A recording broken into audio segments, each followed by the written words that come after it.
BJP सांसदों में मची खलबली, कई सांसद होंगे बेटिकट, कई का बदलेगा सीट, कई दिग्गज होंगे बाहर। नमस्कार, मैं हूं राज पाठक और आप देख रहे हैं बुलेट न्यूज टीवी। देखिए, लोकसभा चुनाव का आगाज होना अभी बाकी है, लेकिन उससे पहले बीजेपी ने अपने उम्मीदवार जारी कर दिए। इस उम्मीदवार जब जारी किए तो उसमें कई ऐसे दिग्गज थे जिनका टिकट कट गया, कई ऐसे नए चेहरे हैं जिसे बीजेपी ने लॉन्च किया है। इस बीच सबकी नजर बिहार के उन तमाम 40 लोकसभा सीट पर है जहां एनडीए अपने तमाम उन प्रत्याशियों को उतारेगी जो दावा कर रही है कि 40 के 40 लोकसभा सीट वो जीतेंगे। इस दौरान बीजेपी के उन 17 लोकसभा सांसदों की हम बात करने वाले हैं जिनका टिकट कटेगा या बचेगा, इस पर चर्चा करेंगे। सबसे पहले तो ये तय है कि बीजेपी पिछले चुनाव यानी 2019 में जिस तरीके से आई थी उसी तरीके से आना चाहेगी और इसके लिए वो टिकट भी फाइनल करने की कोशिश कर रही है। इस बीच कई ऐसे दिग्गज नेता हैं, कई ऐसे सांसद हैं जिनका टिकट कट सकता है, कई ऐसे सांसद हैं जिनको वहां से हटाकर कहीं और शिफ्ट किया जाएगा। इस बीच जो पहला नाम है वो है पूर्वी चंपारण के बीजेपी सांसद रहे राधा मोहन सिंह। ये 3 बार के सांसद हैं, 2009 से बीजेपी से निर्वाचित हुए थे और उसके बाद ये बीजेपी के पहले प्रदेश अध्यक्ष रहे हैं, किसान कल्याण मंत्री भी रहे हैं। इनका एक लंबा सफ़र जो है वो राजनीति का रहा है। इस बीच ये खबर है कि इनका टिकट बीजेपी काट सकती है, क्योंकि बीजेपी अब जिस मूड में है वो नए चेहरों के साथ आना चाह रही है और इसमें कहीं ना कहीं राधा मोहन सिंह फिट नहीं बैठेंगे। इसलिए राधा मोहन सिंह का नाम इसमें जो है वो बेटिकट होने की लिस्ट में शामिल है और बीजेपी इसको लेकर के हो सकता है कि ऐलान भी कर दे। उसके बाद जो दूसरा लोकसभा सीट है वो है सासाराम का सीट। सासाराम में बीजेपी के सांसद हैं छेदी पासवान। सासाराम लोकसभा सीट जो है वो सुरक्षित सीट माना जा रहा है। आपको बता दें कि जो छेदी पासवान है वो 2 बार से बीजेपी के टिकट पर सांसद रहे हैं। 2014 और 2019 में बीजेपी ने उन्हें मौका दिया और उन्होंने मीरा कुमार जो कि कांग्रेस की प्रत्याशी थी उनको हराया। लेकिन यहाँ अब जो है सुरक्षित सीट हो जाने के बाद, और आप जान रहे हैं जिस तरीके से कांग्रेस विधायक और पूर्व मंत्री मुरारी गौतम ने कांग्रेस का साथ छोड़ के बीजेपी का दामन थामा, तो एक नाम चर्चा का विषय बन गया है, वो है मुरारी गौतम। और ये कहा जा रहा है कि बीजेपी यहाँ से छेदी पासवान का टिकट काट सकती है और उसके बाद नए उम्मीदवार के तौर पर मुरारी गौतम को वहाँ पर लाया जा सकता है। तो ये साफ है कि सासाराम का जो सीट है वो भी खतरे में है। छेदी पासवान का नाम कहीं ना कहीं निगेटिव के तौर पे बीजेपी के तमाम आलाधिकारी जितने भी हैं उनके बीच चल रहा है। तीसरा जो लोकसभा सीट है वो है बक्सर लोकसभा सीट। बक्सर लोकसभा से अश्विनी चौबे आते हैं। आपको केंद्र सरकार में मंत्री रहे हैं, 2 बार के सांसद हैं। 2014 और 2019 में बीजेपी ने उन्हें मौका दिया और उस मौके को उन्होंने अच्छे से भुनाया, जीत कर भी आए।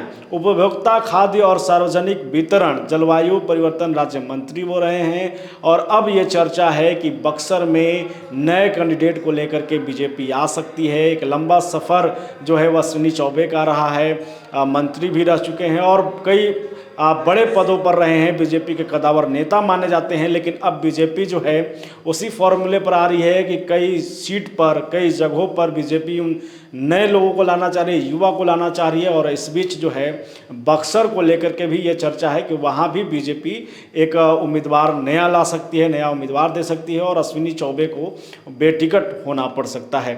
चौथा जो लोकसभा सीट है जिसकी हम चर्चा कर रहे हैं वो है पटना साहिब। बीजेपी के कदावर नेता हैं, बीजेपी के सांसद रविशंकर प्रसाद।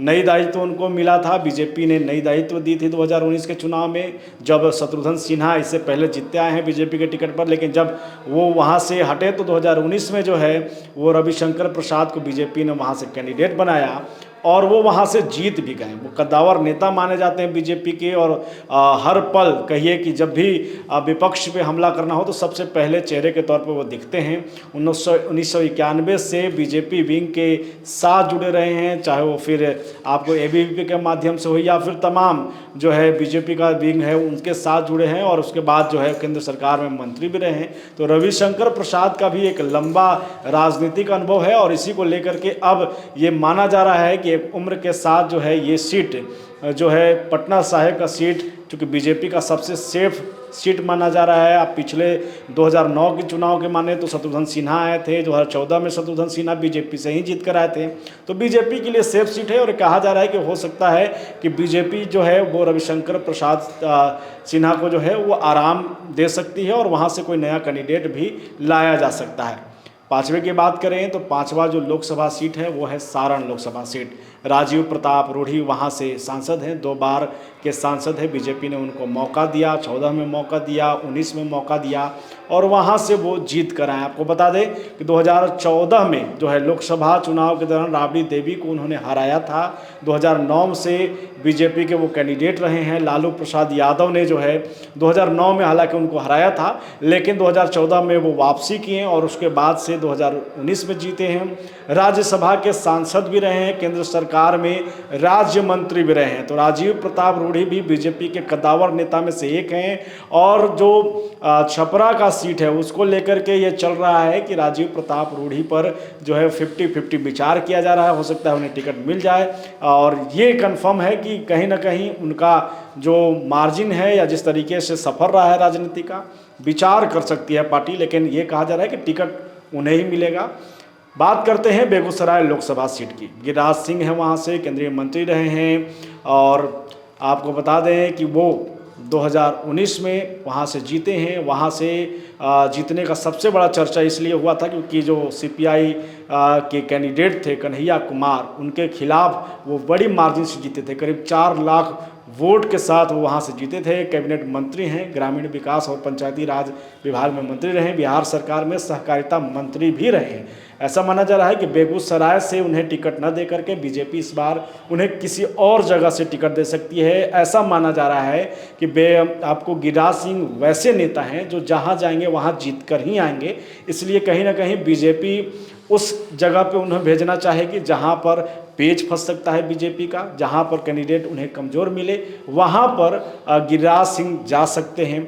बात करेंगे औरंगाबाद लोकसभा सीट की। औरंगाबाद लोकसभा सीट से सुशील कुमार सिंह आपको सांसद हैं, बीजेपी के 3 बार से सांसद हैं। 2009 में जदयू से उन्होंने चुनाव लड़ा था और वो जीते थे। 2014 में बीजेपी ने उन्हें मौका दिया, 2019 में भी उन्हें मौका दिया और जो है वो जीत करके बहुमत के साथ लोकसभा पहुंचे और शांत स्वभाव माने जाते हैं। लेकिन इस बीच ये भी चर्चा है कि औरंगाबाद लोकसभा सीट पर जो है वो पार्टी विचार कर रही है, क्योंकि जिस तरीके से जीत का आंकड़ा आप देखेंगे, मार्जिन देखेंगे वोट परसेंट का जीत का, तो उसमें 1 लाख से कम वोट परसेंट पर सुशील सिंह हैं, 3 बार के सांसद भी रह चुके हैं। तो बीजेपी अगर अपने उस फॉर्मूले पर जाती है जहाँ पर उन जो बड़े नेता माने जाते हैं जो कई बार से लोकसभा पहुंच चुके हैं, उन्हें हटाने की बात अगर बीजेपी करे तो एक नाम सुशील सिंह का भी चल रहा है। 50-50 माना जा रहा है क्योंकि सुशील सिंह का काम जनता के बीच में है, जनता के बीच लोकप्रिय हैं। अभी प्रधानमंत्री नरेंद्र मोदी भी औरंगाबाद आकर के गए हैं, तो ऐसा माना जा रहा है कि हो सकता है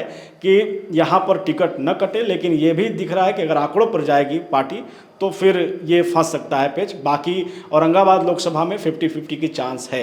बात करते हैं आरा लोकसभा सीट की।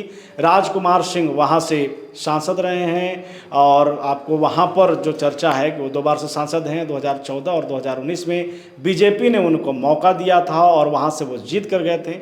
आरा के लिए विकास की बात उनके द्वारा की जाती है कि उन्होंने विकास की है और एक चर्चा होती है वो केंद्र में मंत्री रहे हैं, पूर्व आईएएस रहे हैं, केंद्र सरकार में ऊर्जा मंत्री, स्वतंत्र प्रभार कैबिनेट मंत्री भी रहे हैं, कई बड़े पदों पर आर.के. सिंह रहे हैं। और ये चर्चा है कि आर.के. सिंह को जो है वो आरा से टिकट न दे करके अब उन्हें किसी और जगह पर शिफ्ट किया जाएगा और आरा जो लोकसभा सीट है वहाँ पर किसी नए कैंडिडेट को लाने की तैयारी जो है वो बीजेपी कर रही है। बात करते हैं आपको शिवहर की, शिवहर लोकसभा सीट की। वहाँ पर रमा देवी हैं। रमा देवी की उम्र अगर बात करें तो 76 साल हो गया है। आपको बता दें 3 बार से वो सांसद रही हैं, बीजेपी ने मौका दिया, बीजेपी से लगातार वो जीतते आई हैं। उसके बाद राधा मोहन सिंह जिस तरीके से चर्चा कर रहे हैं उनका भी उस सीट से लगाव रहा है, लेकिन उसके बाद रमा देवी जो हैं वो कई लाख की संख्या में वोट के साथ बड़ी मार्जिन से वो चुनाव जीतती रही हैं और शिवहर से वो लगातार जीत करके लोकसभा गई हैं। लेकिन ज़्यादा उम्र होने की वजह से और एक लंबा सफ़र राजनीति में होने के चलते बीजेपी ये विचार कर सकती है और उनके जगह किसी और को नए कैंडिडेट को मौका दे सकती है। ऐसी स्थिति में आप समझ लीजिए कि रमा देवी का भी टिकट लगभग कटना तय माना जा रहा है। बाकी और भी कैंडिडेट हैं और लगातार कैंडिडेट से जुड़े आपको अपडेट देते रहेंगे। फिलहाल बने रहिए हमारे साथ और देखते रहिए बुलेट न्यूज़ टीवी।